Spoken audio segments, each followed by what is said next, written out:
Israel মুক্তি দিচ্ছে না চিকিৎসক হুসাম আবু সাফিয়াকে। গত বছরের ডিসেম্বরে গাজার কামাল আদওয়ান হাসপাতালে ইসরায়েলি বাহিনীর অভিযান চলাকালীন হুসামকে মারধর করে অপহরণ করা হয়। তিনি অবরুদ্ধ রোগীদের ছেড়ে যেতে রাজি হননি। সেই সময়ের একটি ভিডিওতে দেখা যায় সাদা মেডিকেল অ্যাপ্রন পরে হুসাম ধ্বংসস্তূপের মধ্যে হাসপাতাল এলাকা পার হচ্ছেন। ইসরায়েলি সেনাবাহিনী দাবি করেছে হুসামকে সন্দেহভাজন হিসেবে আটক রাখা হয়েছে এবং সম্ভাব্য সন্ত্রাসী কর্মকাণ্ডে জড়িত থাকার অভিযোগে তাকে জিজ্ঞাসাবাদ করা হচ্ছে, কিন্তু দীর্ঘ সময় ধরে তাকে কোনো আনুষ্ঠানিক অভিযোগ ছাড়া আটক রাখা হয়েছে।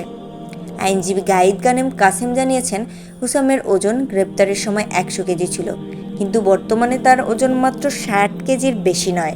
গত 24 জুন তাকে প্রচণ্ডভাবে মারধর করা হয় এবং কারাগারে চিকিৎসার জন্য করা বারবার আবেদন প্রত্যাখ্যান করা হয়েছে।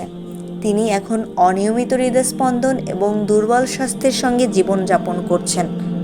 হুসামের মতো গাজায় প্রায় 28 জন চিকিৎসক বর্তমান ইসরায়েলি কারাগারে আটক রয়েছেন। তাদের মধ্যে রয়েছে সার্জারি, কার্ডিওলজি, পেডিয়াট্রিক্স এবং অন্যান্য বিশেষজ্ঞ। মানবাধিকার সংস্থাগুলো বন্দীদের ওপর চলমান নির্যাতনকে আন্তর্জাতিক আইনের স্পষ্ট লঙ্ঘন হিসেবে বর্ণনা করেছে। একজন বেসামরিক চিকিৎসক হওয়া সত্ত্বেও হুসামকে ইসরায়েলি আইনে বেআইনি যোদ্ধা হিসেবে চিহ্নিত করা হয়েছে। এর মানে তার বিরুদ্ধে কোনো আদালতের অভিযোগ ছাড়া তাকে আটক রাখা হয়েছে এবং তার অবস্থান ও অবস্থা সম্পর্কে তথ্য গোপন রাখা হয়েছে।